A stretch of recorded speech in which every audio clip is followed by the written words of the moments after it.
करता हूं, यह कर्म बंध का सिद्धांत भी उतना ही इडियोटिक, मूर्खतापूर्ण है और काल्पनिक है जितना कि स्वर्ग और नरक और काल्पनिक भगवान जो सारी दुनिया को देख रहा है और चला रहा है और न्यायाधीश की तरह बैठा है स्वर्ग में। ऐसा कोई कर्म बंध का सिद्धांत ना है, ना हो सकता, ना होना चाहिए। मस्ती का यूं उठा बवंडर, मिट गए कर्म बंध के खंडहर, गिर गए कर्म बंध के खंडहर। अब तो सारा जग है मंदिर, ब्रह्म ही बाहर ब्रह्म ही अंदर। जो व्यक्ति ध्यान में डूबता है, हंसते नचते गाते, उसे एक नए सत्य का उद्घाटन होता है कि मेरे ऊपर कोई बंधन नहीं है, चेतना बिल्कुल स्वतंत्र है। ध्यान में डूबकर जब हम अपनी आत्मा को जानते हैं, वहां हम पाते हैं परमात्मा को, और यह भी पाते हैं कि वह परमात्मा सदा सदा से मुक्त है, उसके ऊपर कोई बंधन नहीं है। और जब अपने भीतर एक बार उसका एहसास हो जाता है, तब यह भी पता चलता है कि सारा जगत, सारा अस्तित्व उसी परमात्मय चैतन्य से ओतप्रोत है। यह पूरा विश्व ही एक मंदिर है, ब्रह्म का वास है, वही भीतर वही बाहर। लेकिन इस परमात्मा को जानने के लिए जो सर्वव्यापी है, सबसे पहले अपने भीतर तलाशना होगा। ध्यान में हम वही कोशिश करते हैं, अपने भीतर ईश्वर की खोज। ओशो के प्रवचन में एक बड़ी मधुर कथा आती है, पुराने जमाने की कहानी, जब भगवान ने दुनिया को बनाया था। पुरानी पौराणिक कथा है। ईश्वर ने दुनिया को बनाया, पशु पंछियों को बनाया, पेड़ पौधों को बनाया, सब ठीक चलता रहा आराम से। नदी पहाड़ बनाए, जंगल बनाए, मरुस्थल बनाए, सब ठीक ठाक चलता रहा। फिर उससे एक गलती हो गई, उसने मनुष्य को बनाया। जिस दिन से मनुष्य को बनाया, उस दिन से भारी उपद्रव मच गया, क्योंकि मनुष्य में राजनेता पैदा हो गए, यूनियन लीडर्स पैदा हो गए। जब देखो तब हड़ताल कर देते, कभी नारेबाजी करते, कभी घेराव कर लेते ईश्वर का। ईश्वर का जीना मुश्किल हो गया। कोई कह रहा है कि बादल चाहिए, पानी चाहिए, कोई कह रहा है कि आज धूप निकाल दीजिए, हमने कपड़े सूखने डालने हैं, और लोग नारेबाजी करते आगे पथराव शुरू कर देते। ईश्वर की बड़ी मुश्किल हो गई, करे तो क्या करे। उसने अपने देवताओं की मीटिंग बुलाई और कहा कि मैं बहुत घबरा गया हूं, जब से इंसान को बनाया है मैं चैन से सो भी नहीं पाता। कोई ना कोई कुछ ना कुछ प्रार्थना करते ही रहता है, मांगते ही रहता है। मैं कब तक इनकी सुनूं? आखिर मुझे कभी खाना पीना भी होता है, कभी सोना भी होता है, तो दिन रात कुछ ना कुछ मांगते रहते हैं।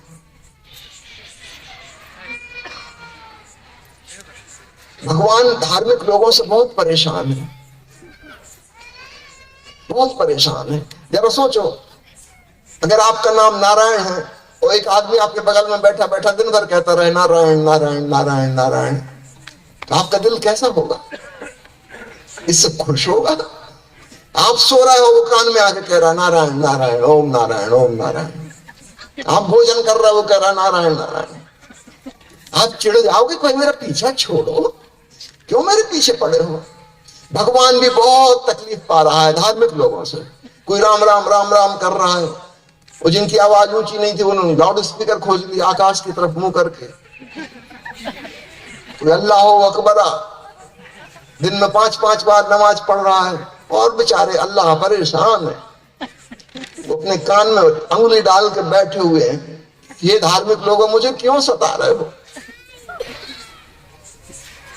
भगवान नास्तिक लोगों से ज्यादा प्रसन्न है। ये आपको नई न्यूज बता रहा हूं, शायद आपको नहीं पता होगी।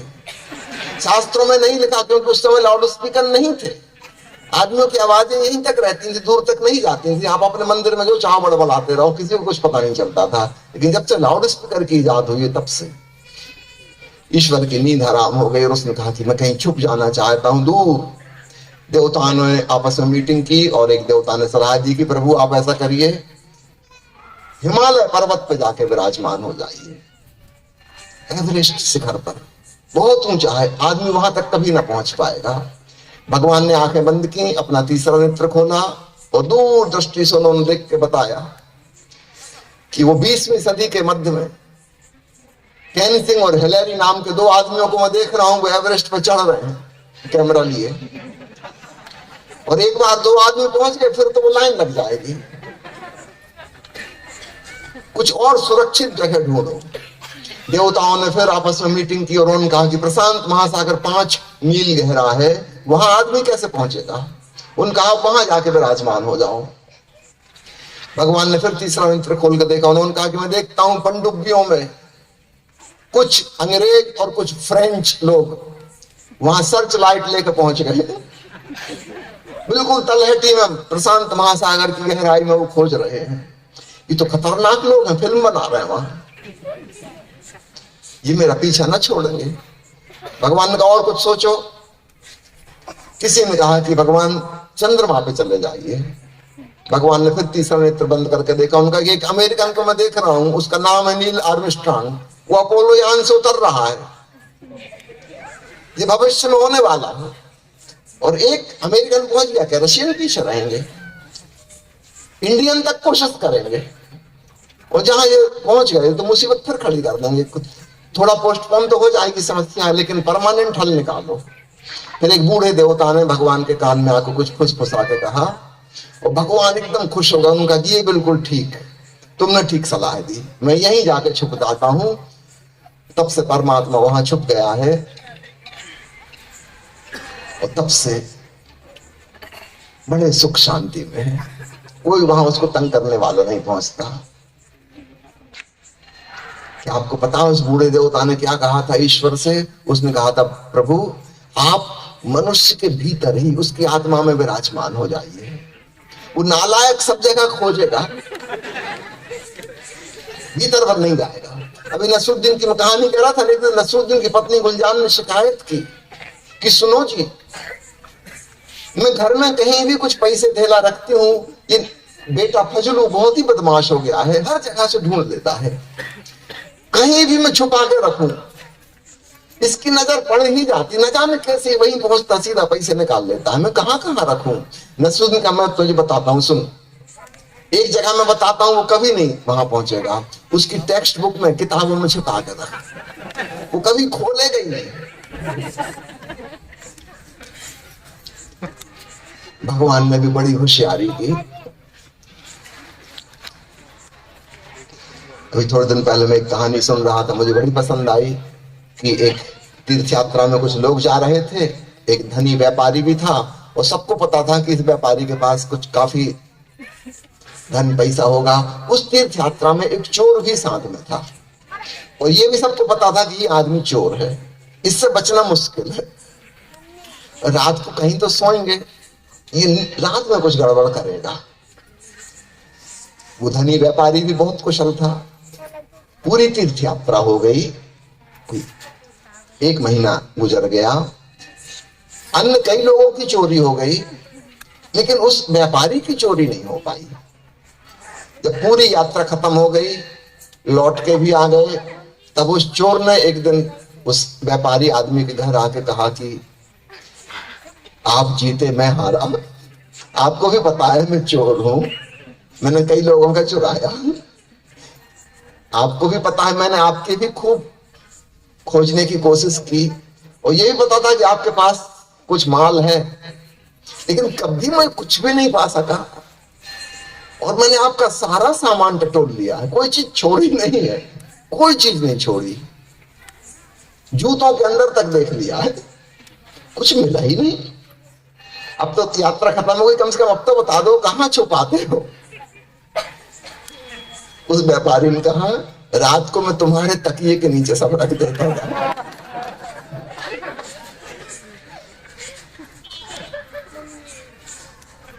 जब इस व्यापारी को इतनी अकल है तो क्या परमात्मा को नहीं होगी? उसने भी यही ट्रिक अपनाई है। वो स्वयं हमारे अंतरात्मा में, हमारे हृदय में आके विराजमान हो गया। हाँ, लेकिन भीतर कौन नहीं जा सकता? जो शिकायत भाव से भरा है, जो उदास है, जो दुखी है, जो बाहर की परिस्थितियां बदलने में लगा है, वो नहीं जा पाएगा। वो जो मंदिर में प्रार्थना करने वाले लोग हैं, जो कह रहे हैं प्रभु ऐसा कर दे वैसा कर दे, ये वासनाग्रस्त लोग हैं, ये भीतर नहीं जा पाएंगे। भीतर कौन जा पाएगा? जो हंसता, नाचता, गाता, गुनगुनाता, प्रसन्न, जिसको कुछ नहीं चाहिए वही व्यक्ति प्रसन्न हो सकता है। ये सूत्र समझ लो। जिसको कुछ चाहिए वो तो चिंताग्रस्त रहेगा, वो तो भयभीत रहेगा, पता नहीं मिला कि नहीं मिला, ऐसा होगा कि नहीं होगा, क्या पता। जिस व्यक्ति को कुछ नहीं चाहिए वही खुश हो सकता है, वही आनंदित हो सकता है। इसलिए भीतर जाने वाला व्यक्ति कभी कंप्लेनिंग, शिकायती भाव वाला नहीं होगा। इसलिए प्रभु को कोई परेशानी नहीं है, अंदर जो आएंगे आनंदित लोग आएंगे। आएंगे कोई परमानंद को प्राप्त महावीर, स्वागत है उनका। आएंगे कोई खंजड़ी बजाते हुए कबीर, स्वागत है उनका। आएंगी कोई मीरा दीवानी इकतारे पे गीत गाती, भगवान भी खुश होगा कि अच्छा किया आ गई। ऐसे लोगों की तो जरूरत है। धर्मगुरु वहां नहीं पहुंच पाएंगे, पंडित पुरोहित मौलवी और पादरी, इनका वहां प्रवेश नहीं हो पाएगा, ये खतरनाक लोग हैं। भगवान ने ऐसी ट्रिक अपनाई है कि वहां ये पहुंच ही नहीं सकते। जिनको कुछ चाहिए वो पहुंच ही नहीं सकते। वहां तो दीवाने लोग पहुंचेंगे, हंसते नाचते गाते उत्सव मनाते लोग। ये शर्त है जो अपने शरीर के तल पर भी, मन के तल पर भी और हृदय के तल पर भी आह्लादित है, जिसकी कोई वासना शेष नहीं है, जो कुछ भी नहीं चाहता कि ऐसा हो कि वैसा हो। अचानक वह अपनी आत्मा में स्थित हो जाता है और अपने भीतर उस परमात्मा को जान लेता है। और जिस दिन भीतर जान लेता है उस दिन बाहर का भी ज्ञान हो जाता है कि बाहर भी वही ब्रह्म है। ब्रह्म ही बाहर, ब्रह्म ही अंदर। कबीर साहब ने कहा है, मुंह को कहां ढूंढे रे बंदे, मैं तो तेरे पास में। कहे कबीर सुनो भाई साधु, दो सांसों की सांस में। तो कहां दूर दूर खोजते हो, मंदिर में, मस्जिद में, गुरुद्वारे में? वहां नहीं हूं मैं तो तेरे बिल्कुल पास में, पास से भी पास में, अर्थात तेरे भीतर ही मौजूद हूं, 1 इंच दूर नहीं। मैं आत्मा के रूप में तुझ में समाया हूं। आत्मा और परमात्मा दो अलग अलग तत्व नहीं है, आत्मा ही परमात्मा है। अपने भीतर अपने आत्मा को जान लो और तुमने परमात्मा का ज्ञान हासिल कर लिया। फिर ब्रह्म ही बाहर, ब्रह्म ही अंदर, सब एक हो जाता है। लेकिन पहली शर्त भीतर जानने की है। हम बाहर से शुरू नहीं कर सकते, इसलिए मंदिर मस्जिदों में जो भटक रहे हैं बेकार ही भटक रहे हैं। मैंने सुना है एक शराबी भिखारी जो बड़ा पियक्कड़ भी था, सुबह सुबह मंदिर पहुंचा, मांगता रहा घंटा भर तक। कई लोग आए गए, किसी ने उसको कुछ दान ना दिया। फिर वो सोचा कि चलो मंदिर में लोग दान नहीं दे रहा, मस्जिद चलते हैं। मस्जिद पहुंच गया, मस्जिद में मांगता रहा, किसी ने 1 पैसा ना दिया। फिर उसने सोचा चर्च में चले, शायद ईसाई कुछ सेवा करें, दान दें। वहां भी किसी ने कुछ ना दिया। गुरुद्वारे में चला गया, वहां से भी खाली हाथ। फिर शाम होने लगी, उसने सोचा अब तो सब खाली हो गए, चलो शराब घर चलते, वहीं किसी से मांग लेंगे। और वहां से एक शराबी बाहर डगमगाते हुए निकला, उसने सीधा 100 रुपए का नोट पकड़ा दिया। उस भिखारी ने हाथ ऊपर उठाया और कहा, या अल्लाह तू भी बड़ा धोखेबाज है, रहता कहां है और एड्रेस कहां का दिया था? दिन भर हम बेकार परेशान हुए। परमात्मा अगर कहीं है तो हमारे हृदय में ही मौजूद है, कहीं और नहीं। इसलिए बाहर मत खोजना। ईश्वर क्या मंदिर में कैद है? अगर ईश्वर मूर्ति में और मंदिर में और गुरुद्वारे में और चर्च में बंद हो गया तो फिर वो सर्वव्यापी ना रहा। एक जगह, छोटी सी जगह में बंद, क्या वो जेल में बंद है? ये मंदिर मस्जिद उसके लिए जेल खाने हो गए, कारागृह बन गए? नहीं, वह तो परम मुक्त है। वह कैसे बंद हो सकता है एक जगह में? वह तो सर्वव्यापी है। और सर्वव्यापी की खोज कहां से शुरू होगी? जो हमारे निकटतम है वहां से। हम अपने भीतर से खोजेंगे। अगर वह सर्वत्र है तो हमारे भीतर भी वही होगा। तो चलो वहीं से शुरू करें। इसलिए यह गीत की पंक्ति, मस्ती का यूं उठा बवंडर, गिर गए कर्म बंद के खंडहर, अब तो सारा जग है मंदिर, ब्रह्म ही बाहर, ब्रह्म ही अंदर। ना कहीं मैं है ना कहीं तू है, फैली सभी और खुशबू है, सब में सत्यम शिवम सुंदरम, जो है उसका नाम प्रभु है। ये अंतिम पंक्ति पर आपका विशेष गौर चाहूंगा। ना कहीं मैं है ना कहीं तू है। सारे द्वैत समाप्त हो गए, यहां तक कि भक्त और भगवान, जो मैं और तू का आखिरी क्लाइमैक्स था, वो भी समाप्त हो गया। अब ना कोई भक्त है ना कोई भगवान है, बस एक सर्वव्यापी चेतना है। उसे क्या कहें? मैं कहना भी ठीक नहीं, तू कहना भी ठीक नहीं। अद्वैत की जब घटना घटती है ध्यान की परम गहराई में, दो नहीं बचे। कबीर साहब का एक और वचन मुझे अत्यंत प्रिय है। वे कहते हैं, प्रेम गली अति सांकरी तामे दो न समाये। कहते हैं भक्ति का ये मार्ग, प्रेम का मार्ग, इसमें दो नहीं समाते। चौड़ा रास्ता नहीं, बड़ा सकरा रास्ता है। प्रेम गली अति सांकरी तामे दो न समाये। जब मैं था तब हरि नहीं, अब हरि है मैं नाही। कहते दोनों नहीं हो सकते। जब तक मैं भाव था, अहंकार था मेरा कि मैं हूं, तब तक प्रभु ना थे। अब प्रभु आ गए, अब मैं नहीं हूं। वे बड़ी मजाक उड़ाते हैं, कहते भक्त और भगवान का कभी मिलन नहीं होता।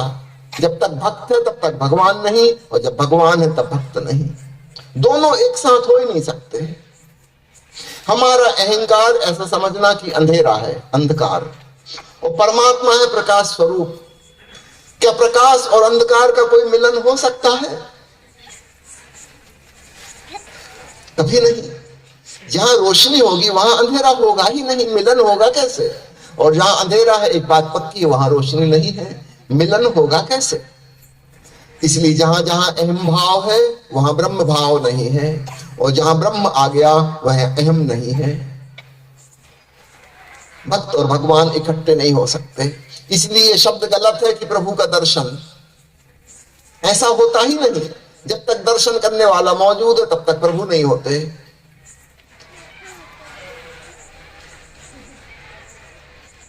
ईश्वर साक्षात्कार, ये शब्द ही गलत है।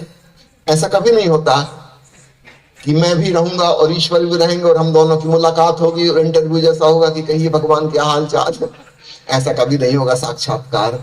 मैं मिट जाऊंगा ध्यान में, मैं भाव खो जाएगा, मैं रहूंगा ही नहीं। उस अहंकार की अवस्था में प्रभु ही शेष बचता है, और वह अहंकार की अवस्था हंसते नाचते गाते आनंद मगन भाव में बनती है। दुखी आदमी बहुत अहंकारी आदमी होता है, याद रखना। जितना दुखी उतना घमंडी। खुश व्यक्ति निरअहंकारी होता है, विनम्र होता है। इसलिए उदास और चिंताग्रस्त आदमी अहंकारी होता है, घमंडी होता है। इसलिए तो छोटे बच्चे जिनमें अहंकार का भाव नहीं है अभी, वे लोग बड़े प्रसन्न नजर आते हैं, खेलते कूदते नजर आते हैं। और जैसे जैसे बड़े होने लगते हैं, अहंकार आ जाता है, वे दुखियारे होने लगते, उदास होने लगते, चिंता में पड़ने लगते। तो अहंकार और दुख एक दूसरे के प्रोपोर्शन में होते हैं, एक से रेशियो में, उनका अनुपात बराबर होता है। इसलिए यह पहचान है, हंसता नाचता गाता आदमी, कबीर जैसा दीवाना, मीरा जैसी दीवानी, ये लोग निरअहंकारी लोग हैं। तभी तो इनके जीवन में इतना आनंद फलित हो सका। अहम भाव पूरी तरह समाप्त। अब ये ब्रह्म में जी रहे हैं। इसलिए यह पंक्ति अत्यंत महत्वपूर्ण है आखिरी की। ना कहीं मैं है ना कहीं तू है, फैली सभी और खुशबू है। एक डिवाइन फ्रेग्रेंस, एक दिव्य सुगंध चारों ओर फैली है। एक ओंकार का संगीत गूंज रहा, परमात्मा का प्रकाश एक खुशबू की तरह।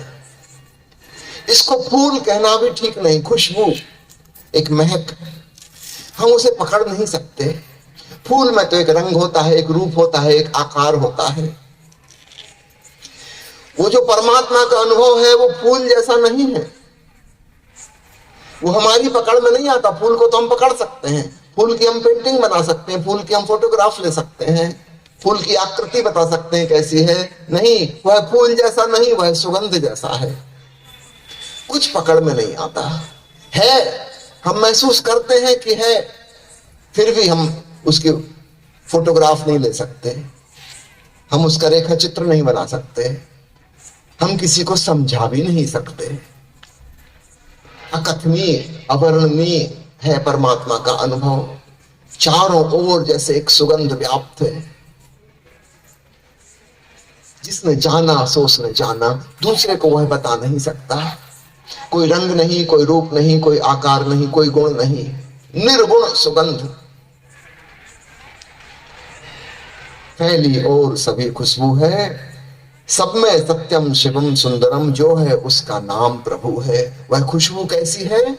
वह सत्यम है, वह शिवम है, वह सुंदरम है, वह सत्य है, वह चित्त है, वह आनंद है। इसलिए परमात्मा की परिभाषा ऋषियों ने की है उपनिषद में, सच्चिदानंद। सत्य अर्थात वह है, जो है उसका नाम प्रभु है। That which exist is God, जो है उसका नाम प्रभु है। सत्य का मतलब होता है जो है। शिवम का अर्थ होता है कल्याणमय, मंगलमय, और सुंदरम वह अत्यंत सौंदर्य की गुणवत्ता लिए हुए है। सब कुछ सुंदर ही सुंदर, ऐसा है वह आत्मा का लोक। सत्यम शिवम सुंदरम, और वह है सत चित आनंद। वह चैतन्य है, चित यानी चैतन्य, कॉन्शियसनेस। जिस ध्यान की मैं आपसे बात कर रहा हूं, अवेयरनेस, वह है चैतन्य की साधना। ज्यादा से ज्यादा जागरूक हम हो जाएं, संवेदनशील हो जाएं, सचित और आनंद। जिस हंसते नचते गाते धर्म की मैं बात कर रहा हूं, उसमें लीन होने का मार्ग भी आनंद है। उसकी शुरुआत भी आनंद से है और उसका समापन भी परम आनंद में है। पहला कदम भी हंसी खुशी से है और अंतिम कदम परम आनंद में है। मार्ग और मंजिल जुड़े हुए हैं। दुख से शुरुआत नहीं हो सकती, कामना और वासना से शुरुआत नहीं हो सकती, और हमारी सारी प्रार्थनाएं कामनाएं लिए हुए हैं, वहां से शुरुआत नहीं हो सकती। प्यारे मित्रों, पुनः लौटकर अपने पहले वचन पर ही आता हूं। ओशो के दीवाने आनंद मनाते हैं, हंसते नचते गाते हम ध्यान में जाते हैं। इसका अतिरिक्त अन्य कोई मार्ग ना पहले कभी था, ना आज है और ना कभी होगा।